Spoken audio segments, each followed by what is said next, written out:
What up, guys? Welcome back. Big fight week, big combat week.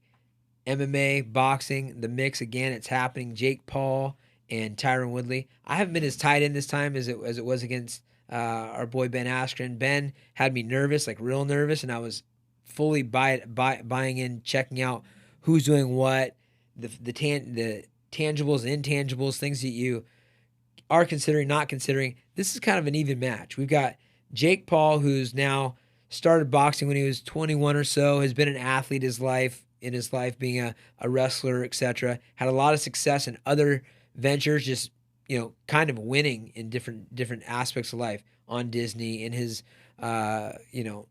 media world where he's a influencer, etc. He's had a lot of success.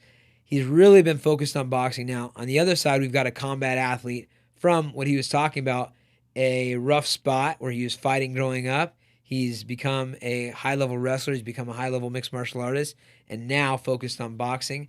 Is that going to be enough? Will the young pup, the young dog, be able to overcome the champion who's a little bit older and a little bit less focused on just this discipline? That's why everyone's tuning in. I got to say that the intangibles are knockout power. Ben Askren didn't have any knockout power. He was the guy that prided himself on not having stand-up and being able to beat everyone in the world with his wrestling, his mental fortitude, his grappling abilities, and being just comfortable enough. But he took a little pride in not being a great boxer and a great kickboxer. Tyron, on the other side, has knocked dudes out cold, one punch. He's a gifted athlete, an explosive athlete, and like he said, he's been fighting since he was young, with more on the line than just money. Sometimes his well-being, a lot more than just a game at points. So on the other side, Jake Paul's not scared. We saw that in his sparring footage. He's knocking dudes out in practice. That's hard to do. I don't care how athletic you are. I don't care how skilled you are on the extremely skilled or not very skilled. It's hard to knock guys out and put them unconscious. Tyron's a big guy, not quite as big as Jake Paul. Jake's a little bit bigger than he is, and who's more focused on their boxing career? Definitely going to lean towards Jake on that front. He thinks this is his calling, this is his new focus, this is where he wants to spend his time and energy. Tyron is extremely capable, a dedicated athlete, an intelligent athlete, and he's a combat athlete, somebody that has fought for a living for a lot of years and reached the highest level of it.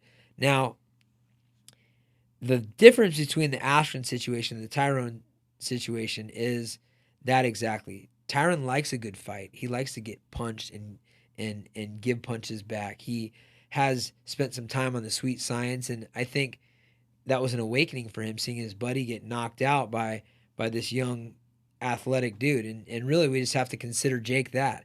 He's not a Disney guy. He's not a influencer. He's now a hungry fighter that believes this is his destiny and this is how he wants to spend his time, energy, and make his money. And he's doing it. So it's a scary time. It's a 8 3-minute rounds. That's enough time for some big things to happen to really push somebody's heart and their mentality. We've seen that from Tyron. We still have not seen that from Jake. That's the question. That's what everybody wants to see. He's beat quite a few guys that don't know how to box very well, and really showed that he has some natural gifts with his punching power and that he likes to fight. Tyron's going to push that. I think he's going to be a durable guy, even though he's 40. He's going to be able to take a punch and give one back, and we're going to see the unknown. Can Jake Paul push through adversity? Can Jake take a punch from a high-level athlete when it's game time and be able to answer the bell back and come back with his own? I think he's doing the right preparation in sparring, but we haven't seen it in this fight scenario with another champion in a real fight. If Jake Paul is going to win, it's got to be Tyron getting unconscious, right? He's not going to stop. He's not going to buckle. He's not going to give, and I think he's going to be on par technique-wise. So it's going to be a real tit for tat. I feel like the edge goes to Tyron because I think he'll be able to not be knocked out and go the distance. But there is that chance that Jake does have an amazing punch, an amazing power, and we've seen it from guys. One of my favorite boxers growing up was, Tommy the Gun Morrison, and he's really built a little bit like Jake Paul. A big guy, big hands. But today, I think Tyron is going to be the victor. He's got the experience, and he's got some genetic gifts, and he actually loves the fight. It's going to be a back and forth fight. There's danger on both sides, but my final pick is my boy Tyron. Don't bet on it.